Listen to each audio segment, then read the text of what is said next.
नमस्कार, आप देख रहे हैं दूरदर्शन किसान। हमारे खास कार्यक्रम सरकार आपके साथ में आप सभी का स्वागत है। मैं हूं अदिति शर्मा। जैसा कि हमारा नाम ही है, हमारे कार्यक्रम का नाम है सरकार आपके साथ। जी हां, सरकार हर कदम पर आपके साथ है, आपके सहयोग के लिए। जी हां, कई तरह की योजनाएं चलाई जा रही हैं और उन्हीं में से एक योजना के बारे में आज हम आपको बताएंगे, जिसका नाम है ग्रामीण भंडारण योजना। इस योजना का सार आपको दिखलाते हैं।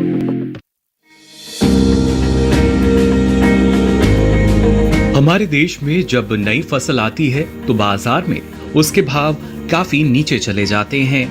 कई बार तो किसानों को न्यूनतम समर्थन मूल्य से भी कम कीमत पर फसल बेचनी पड़ जाती है। खास तौर से छोटे और सीमांत किसानों पर इसकी बहुत ज्यादा मार पड़ जाती है। दूसरी ओर हर साल करीब 6% खाद्यान्न कटाई के उपरांत नष्ट हो जाता है। इसकी एक बड़ी वजह देश में पर्याप्त भंडारण सुविधाएं उपलब्ध न होना। हालांकि भारतीय खाद्य निगम के पास बड़े बड़े गोदाम हैं, लेकिन उनका इस्तेमाल सरकारी खरीद और सार्वजनिक वितरण के लिए किया जाता है। ऐसे में किसानों को या तो भंडारण सुविधा मिल ही नहीं पाती या फिर प्राइवेट भंडार गृहों का सहारा लेना पड़ता है। इसी परेशानी को देखते हुए ही सरकार ने 1 अप्रैल 2001 को ग्रामीण भंडारण योजना शुरू की गई थी। एक ऐसी योजना जिसका मकसद ग्रामीण इलाकों में नए गोदामों का निर्माण और पुराने गोदामों का नवीनीकरण और विस्तार है। योजना खासतौर से छोटे और सीमांत किसानों को फायदा पहुंचाने और ग्रामीण इलाकों में मार्केटिंग के ढांचे को मजबूती देने के लिए है। ये ऐसे गोदाम हैं जो खाद्यान्न का वैज्ञानिक तरीके से भंडारण कर सकेंगे और उसकी गुणवत्ता भी बनाए रखेंगे। इन गोदामों में फसलों को क्षति नहीं पहुंचेगी और वो कीट या फिर चूहों से भी सुरक्षित रहेंगे। योजना के मुख्य उद्देश्य हैं कृषि उपज और संसाधित कृषि उत्पादों के भंडारण की जरूरत पूरी करने के लिए ग्रामीण क्षेत्रों में वैज्ञानिक भंडारण क्षमता का निर्माण, कृषि उपज के बाजार मूल्य में सुधार के लिए ग्रेडिंग, मानकीकरण और गुणवत्ता नियंत्रण को बढ़ावा देना, वायदा वित्त व्यवस्था और बाजार ऋण सुविधा प्रदान करते हुए फसल कटाई के तत्काल बाद संकट और दबावों के कारण फसल बेचने की किसानों की मजबूरी समाप्त करना। कृषि जिन्सों के संदर्भ में राष्ट्रीय गोदाम प्रणाली प्राप्तियों की शुरुआत करते हुए देश में कृषि विपणन ढांचा मजबूत करना और निजी एवं सहकारी क्षेत्र में भंडारण आधारित संरचना में निवेश के रुझानों को बढ़ाना। योजना के अनुसार उद्यमियों को इस बात की आजादी है कि वो अपने वाणिज्यिक फैसले के मुताबिक किसी भी जगह पर गोदाम का निर्माण कर सकता है। बस इस बात का ध्यान रखना है कि गोदाम का स्थान नगर निगम क्षेत्र की सीमाओं से बाहर हो।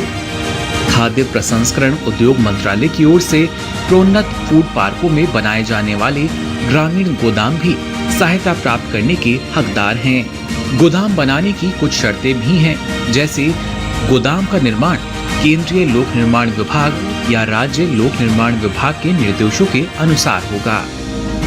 गोदाम हवादार होगा, जिसमें रोशनदान और खिड़कियां लगी होंगी। गोदाम का जल अवरोधक होना भी जरूरी है, यानी उसका फर्श और दीवारें सीलन रोधी होंगी। पक्षियों से सुरक्षा के लिए जाली वाली खिड़कियों या रोशनदान लगे हों। कीटाणुओं से सुरक्षा हो, जिसमें अस्थायी सीढ़ियों के साथ ऊंचा पक्का प्लेटफॉर्म चूहा रोधक व्यवस्था सहित होना चाहिए। जल निकासी की समुचित व्यवस्था हो। चोरी और आग पर नियंत्रण पाने के लिए पर्याप्त व्यवस्था हो। सामान लादने और उतारने के भी उचित इंतजाम हो। इस योजना को नाबार्ड, राष्ट्रीय सहकारी विकास निगम और विपणन एवं निरीक्षण निदेशालय के जरिए लागू किया गया है।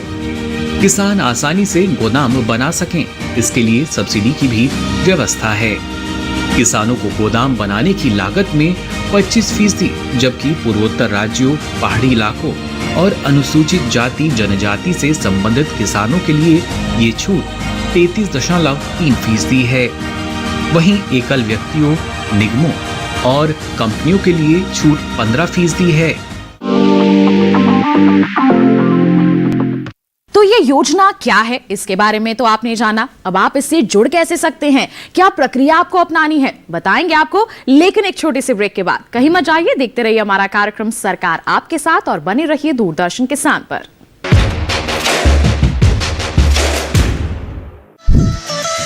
खुशहाल होंगे खेत, पशु रहेंगे स्वस्थ, सरकारी स्कीम का होगा लाभ, जब एक्सपर्ट्स का मिलेगा साथ, आपके सवाल विशेषज्ञों के जवाब, सिर्फ एक फोन कॉल की दूरी पर। देखिए किसानों का अपना प्रोग्राम हेलो किसान, सोमवार से शुक्रवार शाम 6 बजे से सिर्फ दूरदर्शन किसान पर।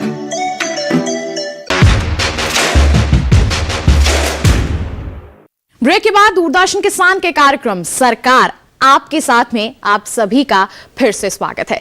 जैसा कि हम बात कर रहे हैं ग्रामीण भंडारण योजना के बारे में, इस योजना का सार क्या है आपने जान लिया, लेकिन अब इससे जुड़ कैसे सकते हैं, क्या प्रक्रिया आपको अपनानी है, आइए इसके बारे में भी आपको जानकारी देते हैं।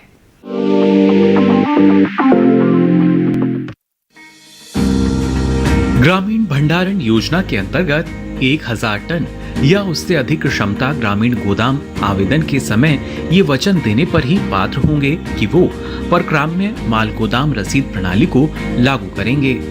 सब्सिडी संस्थागत ऋण से जुड़ी है और सिर्फ ऐसी परियोजनाओं के लिए है जो वाणिज्यिक बैंकों, क्षेत्रीय ग्रामीण बैंकों, राज्य सहकारी बैंकों, राज्य सहकारी कृषि और ग्रामीण विकास बैंकों, कृषि विकास वित्त निगमों या शहरी सहकारी बैंकों से वित्त पोषित की गई हों।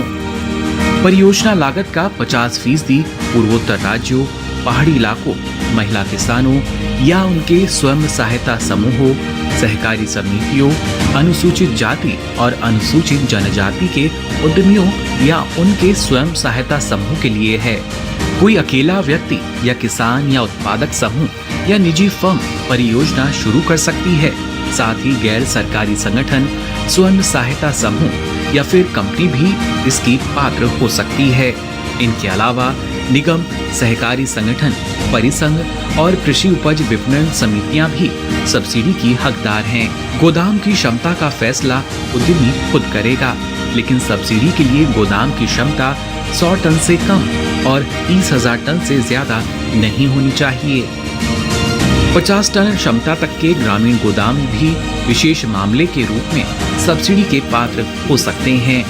पहाड़ी क्षेत्रों में 25 टन क्षमता के आकार वाले ग्रामीण गोदाम भी सब्सिडी ले सकते हैं, लेकिन ग्रामीण गोदाम के नवीनीकरण के लिए दी जाने वाली सहायता सिर्फ उन्हीं गोदामों के लिए है जिनका निर्माण सहकारी समितियों ने किया है। गोदाम बनाने के लिए कर्ज चुकाने की अवधि 11 साल रखी गई है। 1000 टन क्षमता के गोदामों के लिए कर्ज देने वाला बैंक परियोजना लागत का मूल्यांकन करेगा। अध्ययन में 54% किसानों ने माना है कि भंडारण की वजह से बर्बादी आधी रह गई है, जबकि 9.75% किसानों का कहना था कि 60 से 75% बर्बादी घट गई है। इतना ही नहीं, करीब 65% किसानों का कहना था कि गोदामों में उनकी फसल की गुणवत्ता बनी रही। इसी तरह 62% किसानों का कहना था कि भंडारण के बाद उचित समय पर फसल बेचने से उन्हें बेहतर दाम मिले। ग्रामीण भंडारण योजना दरअसल कृषि विपणन संरचना की उपयोजना है। दस्तावेज बताते हैं कि 31 मार्च 2019 तक इस योजना के तहत 38,964 गोदामों के निर्माण को मंजूरी दी गई, जिनकी भंडारण क्षमता 6 करोड़ 55 लाख टन से भी ऊपर है।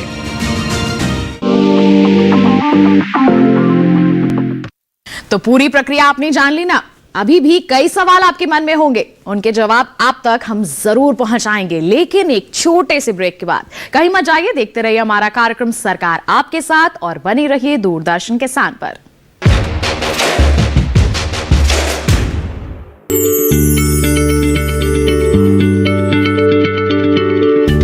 क्या आप किसी बीमारी से परेशान हैं? चाहते हैं डॉक्टर की सलाह? तो हम हैं आपके साथ, बताएंगे आपको जीने की राह। समस्याएं आपकी, समाधान देश के मशहूर विशेषज्ञों के। घर बैठे बात करें देश के जाने माने डॉक्टरों से। हमारे लाइव प्रोग्राम स्वस्थ किसान में हर शनिवार शाम 6 बजे से 7 बजे तक। ब्रेक के बाद आप सभी का फिर से स्वागत है कार्यक्रम सरकार आपके साथ में। लगातार हम बात कर रहे हैं ग्रामीण भंडारण योजना के बारे में। अब बारी आती है आपके सवालों के जवाब आप तक पहुंचाने के लिए। जुड़ गए हैं हमारे विशेषज्ञ हमारे साथ, तो आइए रुक करते हैं उन्हीं का। तो जैसा कि हम देख रहे हैं कि आज के हमारे इस कार्यक्रम में हम चर्चा कर रहे हैं ग्रामीण भंडारण योजना के बारे में। इस योजना के बारे में कई सवाल आपके मन में होंगे जिनके जवाब आप तक पहुंचाने के लिए हमारे साथ इस वक्त स्टूडियो में मौजूद हैं हमारे विशेषज्ञ। बता दें हमारे साथ मौजूद हैं केंद्र भंडारण निगम के महाप्रबंधक सैमुअल प्रवीण कुमार जी। प्रवीण कुमार जी, बहुत बहुत स्वागत है आपका कार्यक्रम सरकार आपके साथ। नमस्कार मैडम। तो जैसे कि हम बात ही कर रहे हैं यहाँ पर ग्रामीण भंडारण योजना के बारे में, तो सबसे पहले तो हम चाहेंगे आप हमारे दर्शकों को बताएं कि इस योजना को शुरू करने के पीछे क्या उद्देश्य रहा था।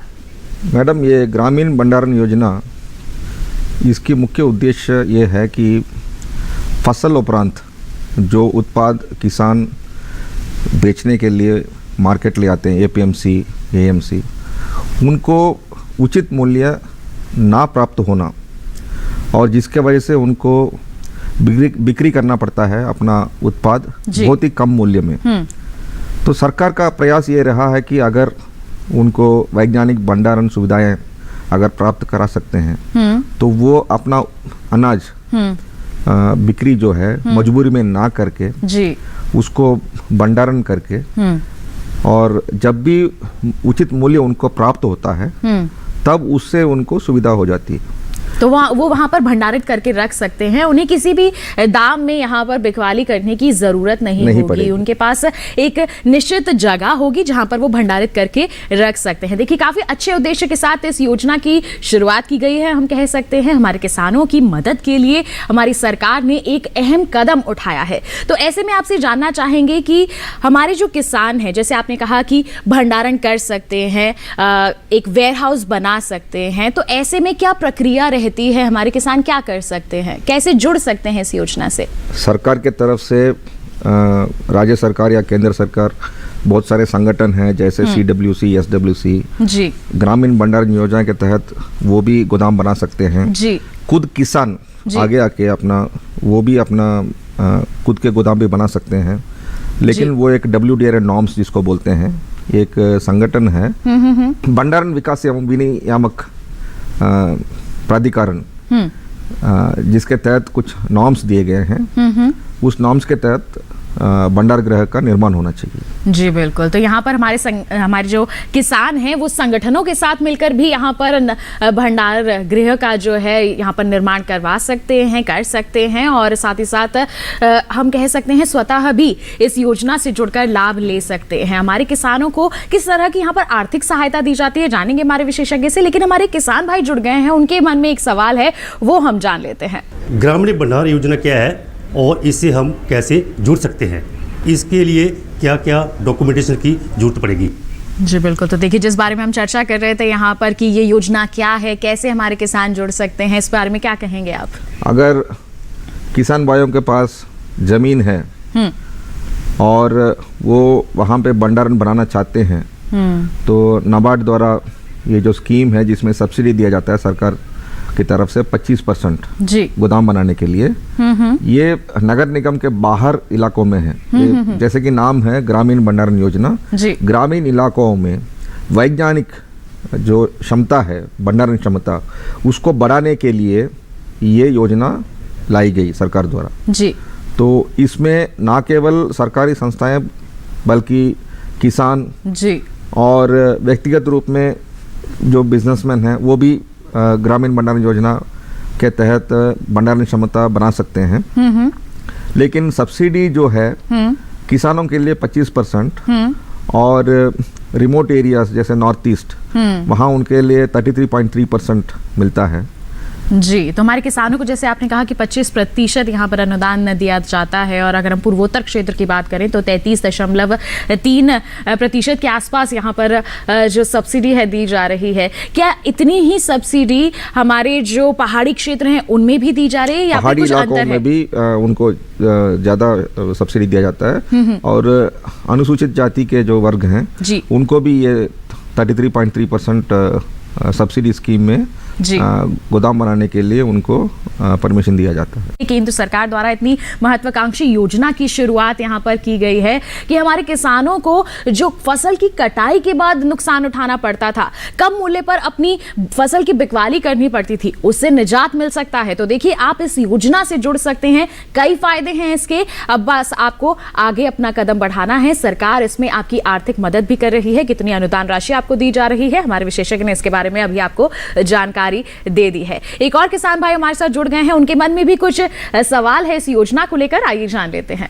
भंडारण की जो योजना है उसमें हम स्वयं सहायता समूह के माध्यम से क्या भंडारण के लिए सब्सिडी ले सकते हैं? क्या ग्रुप हमारा जो स्वयं सहायता समूह है वो मिलकर क्या भंडारण क्षमता के लिए कोई गोदाम का निर्माण कर सकते हैं? इसके बारे में हम जानना चाहते हैं। जी बिल्कुल, बताएं क्या कहेंगे। आप गोदाम का निर्माण भी कर सकते हैं, गोदाम का विस्तार भी कर सकते हैं, गोदाम का अपग्रेडेशन भी कर सकते हैं इस स्कीम के तहत जी। और सभी कामों के लिए ये सब्सिडी मिलता है किसानों के लिए। जी, तो जैसे इन्होंने कहा कि ये गोदाम का निर्माण कर सकते हैं कि नहीं, आपने बताया कि हर यहाँ पर कदम पर हमारी सरकार द्वारा इस योजना के तहत मदद दी जा रही है। तो स्वयं सहायता समूह बनाकर भी कर सकते हैं, ये सब मिलकर के एक गोदाम यहाँ पर बनवा सकते हैं, उसमें अपनी फसलों का भंडारण कर सकते हैं। प्रवीण कुमार जी, देखिए, स्वतंत्रता के बाद हमारे पास समस्या सबसे पहले ये थी कि उत्पादन सही ढंग से नहीं हो रहा था, लेकिन ग्रीन रेवोल्यूशन के बाद उत्पादन बहुत हो चुका है, लेकिन उसका रखरखाव करने के लिए हमारे पास भंडारण क्षमता नहीं थी। तो ये सरकार का हमेशा प्रयास रहा है कि वैज्ञानिक भंडारण क्षमता कैसे बढ़ाएं। तो अनेक योजनाएं लाई गई, लेकिन उसका इतना सफलता नहीं मिल पाया। तो इसके लिए सरकार ने सोचा कि एक ग्रामीण स्तर पर जो वैज्ञानिक क्षमता जो देश के लिए चाहिए जी, उसके लिए क्या किया जाए। इसके तहत ही ये योजना जो है 2001 में लाई गई, ये भंडारण जो योजना यहाँ पर लाई गई है जी। और इसके फलस्वरूप काफ़ी क्षमता जो है 20 साल में बनाया गया है जी। ग्रामीण एरिया में बनाने से किसान को डायरेक्ट फ़ायदा होता है, क्योंकि उसको अपना फसल जो है एपीएमसी यार्ड तक ले जाने की ज़रूरत नहीं है जी। और वहाँ पे अगर वो बेच नहीं पाते हैं तो उनको ज़बरदस्ती बेचना पड़ता है कम दाम पे, जिसके वजह से उनको काफ़ी नुकसान होता है जी। और दूसरा एक और कारण है कि अगर आपके पास भंडारण क्षमता ठीक से नहीं है आसपास जी, तो आपको नुकसान भी इसलिए होता है क्योंकि पोस्ट हार्वेस्ट लॉस जिसको बोलते हैं हम, जी जी जी, फसलोपरांत नुकसान जी, वो बहुत ज़्यादा है, 6% 7% होता है। तो उससे भी उनको नुकसान हो जाता है किसानों को जी। तो वो कड़ी मेहनत तो करते हैं, लेकिन हम कह सकते हैं कि उतनी हमें उन्हें मुनाफा नहीं मिल पाता है। तो ऐसे में फसल की कटाई के उपरांत देखिए आपको मदद मिल सके, इसके लिए इस योजना की यहाँ पर शुरुआत की गई है। केंद्र सरकार मिलकर यहाँ पर इस योजना के जरिए हमारे किसानों की मदद कर रही है। ऐसे में प्रवीण कुमार जी, आपसे मैं जानना चाहूंगी, केंद्र भंडारण निगम से आप हैं, इसकी क्या भूमिका रहती है हमारे किसानों की उन्नति के लिए? केंद्रीय भंडारण निगम का बहुत ही ज़्यादा योगदान है। हमारे जितने भी किसान केंद्रित योजनाएं हैं उससे किसानों को बहुत फ़ायदा मिलता है जी। सन 1957 में जब केंद्रीय भंडारण निगम का स्थापना की गई तो उसका मुख्य उद्देश्य यही था कि किसानों को उचित मूल्य अपने उत्पादन के लिए कैसे प्राप्त कराएं जी। भंडारण क्षमता जब हमने शुरू किया था तो 7000 मीट्रिक टन के साथ 7 वेयरहाउसों के साथ शुरू किया था जी। आज केंद्रीय भंडारण निगम पूरे भारत देश में 421 warehouses 130 lakh metric ton capacity के साथ ऑपरेट कर रही है जी। यहाँ पे अगर आप खास तौर पे देखा जाए तो सरकारी संस्थाओं में जो कि CWC, SWC, मार्कफेड, उसमें केंद्रीय भंडारण निगम अकेला एक ऐसी संस्था है जी जहाँ पे 341 भंडार गृह जो है WDRA पंजीकृत है। जी। WDRA पंजीकृत का ये मतलब होता है कि नेगोशिएबल वेयरहाउस रिसीट सिस्टम जो है वो हम इम्प्लीमेंट कर सकते हैं। जी। इसके तहत क्या फ़ायदा होता है किसानों को, वो अपना माल आके रखते हैं और एक वेयरहाउस रिसीट उनको मिलता है जी। जो नेगोशिएबल वेयरहाउस रिसीट कहलाता है। उसको वो बैंकों में गिरवी रख के ऋण ले सकते हैं जी। और उन ऋण से उनकी जो भी ज़रूरतें हैं वो पूरे कर सकते हैं जी। और अगले फसल के लिए जो इनपुट्स चाहिए होते हैं जैसे बीज, केमिकल्स, जी। वो भी ले सकते हैं जी। और जब उन्होंने जो उत्पादन भंडार गृह में रखा है हाँ। उसका उचित मूल्य जब मिलेगा तब उसको वो बेच सकते हैं और उससे उनको ये फायदा होगा कि जो प्राइवेट मनी लेंडर्स जो होते हैं जी। जो बहुत ही ज़्यादा इंटरेस्ट रेट पे उनको ले लेते हैं और हमने तो हाल ही में सुना है कि किसानों का जो डिस्ट्रेस और जिसके वजह से वो कई बार सुसाइड तक चले जाते हैं, जी जी। वो सब रोकने में CWC का बहुत बड़ा योगदान है।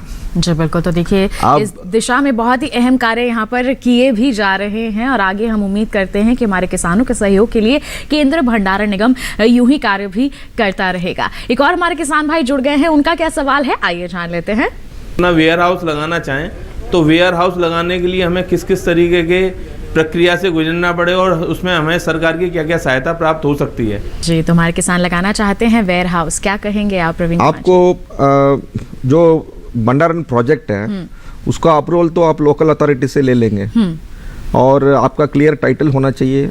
आपका जो भी ज़मीन है आपके पास जहाँ पे आप ये भंडारण कैपेसिटी लगाना चाहते हैं, और सब्सिडी तो आपको 25% भारत सरकार की तरफ से मिलेगा अगर आप किसान हैं तो। जी जी। और अगर आप अनुसूचित जाति के हैं तो आपको परसेंटेज 33.3 तक मिलेगा।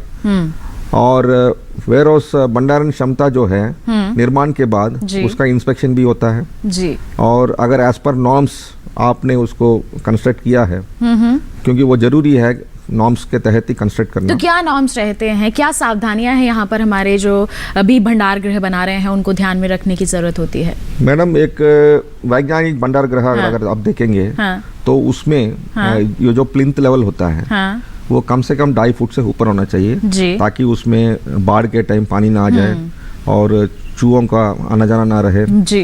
क्योंकि आप जो अनाज वहाँ पे भंडारित रखते हैं उसको कीड़ाओं से, चूहों से बचाने के लिए जी। वो आपका स्ट्रक्चर ऐसे होना चाहिए कि इन दुविधाओं से आप अपना अनाज को बचा सकते हैं। दूसरी बात यह है कि स्टॉक में काफ़ी वेंटिलेशन होना चाहिए। फूड ग्रेन्स है, फूड ग्रेन का जो भी संरक्षण है बिना वेंटिलेशन का आप नहीं कर पाते हो। तीसरी बात यह है कि रखरखाव करते वक्त आपको स्प्रेइंग, फ्यूमिगेशन जैसे ऑपरेशंस करने होते हैं, उसके लिए आपके पास टेक्निकल मैन पावर होनी चाहिए जी। और स्टिपुलेटेड केमिकल्स का ही इस्तेमाल होना चाहिए जो कि गवर्नमेंट नोटिफाइड है। और आपको जो भी ऑपरेशंस वहाँ पे करते हैं आप, वो सब साइंटिफिक होने चाहिए जी। जो एज पर नॉर्म्स हैं। तो बिल्कुल किस तरह की संरचना होनी चाहिए, किस तरह की सावधानियां यहाँ पर बरतने की जरूरत है जब आप भंडार गृह का निर्माण कर रहे हैं, इसके बारे में तो हमारे विशेषज्ञ ने बता दिया। इसमें और क्या कुछ खास यहाँ पर नए बदलाव हो रहे हैं, इस पर क्या कहना चाहेंगे प्रवीण कुमार जी? भंडारण आधारित कृषि विपणन, इस फील्ड में सरकार ने काफ़ी नए स्कीम्स लॉन्च किए हैं। ये किया है कि आपका जो भंडार गृह है वो एक कृषि मार्केट यार्ड के तौर पे भी वो फंक्शन कर सकता है जी। उसके लिए आपको राज्य सरकार से एक नोटिफिकेशन लेना पड़ेगा, लेकिन आपका वेयरहाउस WDRA पंजीकृत होना चाहिए और वहाँ पे इंस्पेक्शन करके मार्केट यार्ड का नोटिफिकेशन जब हो जाएगा तब आप वहाँ पे खरीद करना और डायरेक्टली वेयरहाउस आधारित सेल जो है वो किसान और ट्रेडर्स कर सकते हैं। और इससे जो APMC के ऊपर जो बोझ होता है वो थोड़ा सा कम हो जाता है और किसान भाई लोगों को बार बार APMC आना, भंडार गृह जाना, ये जो खर्चा है वो भी कम हो जाएगा। जाता है। कहा ही जाता है एक राष्ट्र एक बाजार, और इस उद्देश्य के साथ देखिए कई तरह के कार्य यहाँ पर किए जा रहे हैं हमारे किसानों को यहाँ पर मदद दिलवाने के लिए, ताकि हमारे किसान जो हैं आर्थिक रूप से और भी ज्यादा सशक्त हो सके। इतनी अहम जानकारियां आज के हमारे इस कार्यक्रम में ग्रामीण भंडारण योजना के बारे में हमारे विशेषज्ञ ने आप तक पहुंचाई हैं, उसके लिए आपका बहुत बहुत धन्यवाद देना चाहेंगे। आप हमारे साथ जुड़े, बहुत बहुत धन्यवाद। तो ग्रामीण भंडारण योजना क्या है, इसके बारे में आपने जान लिया। कैसे आप इससे जुड़ सकते हैं, इसके बारे में भी आपने जानकारी हासिल कर ली, और किस तरह के आपके सवाल थे उसके जवाब भी हमारे विशेषज्ञ ने आप तक पहुंचा दिए हैं। हम उम्मीद करते हैं कि इस योजना से अब आप निश्चित तौर पर जुड़ेंगे और लाभान्वित भी होंगे। तो ये तो हो गई हमारे आज के कार्यक्रम की बात। अगर आपके मन में कोई सवाल है, पहुंचाइए हम तक। आप हमें ईमेल कर सकते हैं। ईमेल आईडी नोट कीजिए हमारी, sarkaraapkesath@gmail.com। साथ ही आप फेसबुक के जरिए भी जुड़ सकते हैं। फेसबुक पर जाइए, हिंदी में टाइप कीजिए सरकार आपके साथ, और हमारा पेज खुलेगा, उस पर आप अपने सवाल पोस्ट कर सकते हैं। साथ ही डीडी किसान कॉल सेंटर नंबर भी है, जिस पर आप कॉल कर सकते हैं सोमवार से शनिवार सुबह 6 बजे से रात के 10 बजे तक। इसका नंबर है 1800-113-060। तो तीनों ही माध्यम हमने आपको बता दिए हैं, जिसके जरिए आप अपनी जो सवाल हैं हम तक पहुंचा सकते हैं। और साथ ही एक विशेष जानकारी आपको दे दें, हमारा ये कार्यक्रम दोबारा आप देखना चाहते हैं तो आप टीवी स्क्रीन पर दिखाए जा रहे इस QR कोड को स्कैन कर लीजिए, सीधा आप पहुंच जाएंगे हमारे YouTube चैनल पर, और आप सरकार आपके साथ के इस एपिसोड के साथ साथ बाकी के एपिसोड्स भी देख सकते हैं। तमाम सरकारी योजनाओं की जानकारियां हासिल कर सकते हैं। तो बस आज के लिए इतना ही। अगले अंक में फिर मुलाकात होगी आपसे, तब तक के लिए दीजिए इजाजत। आप बने रहिए दूरदर्शन किसान पर। नमस्कार।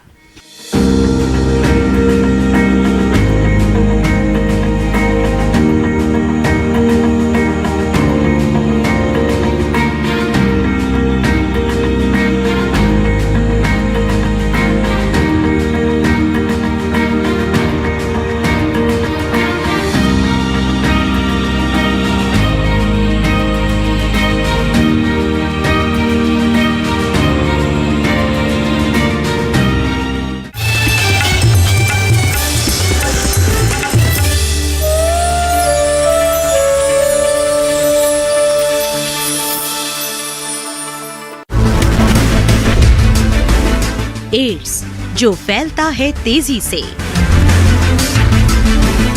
एक से दूसरे तक और तबाह कर देता है जिंदगी। इलाज से बेहतर है सावधानी। विश्व एड्स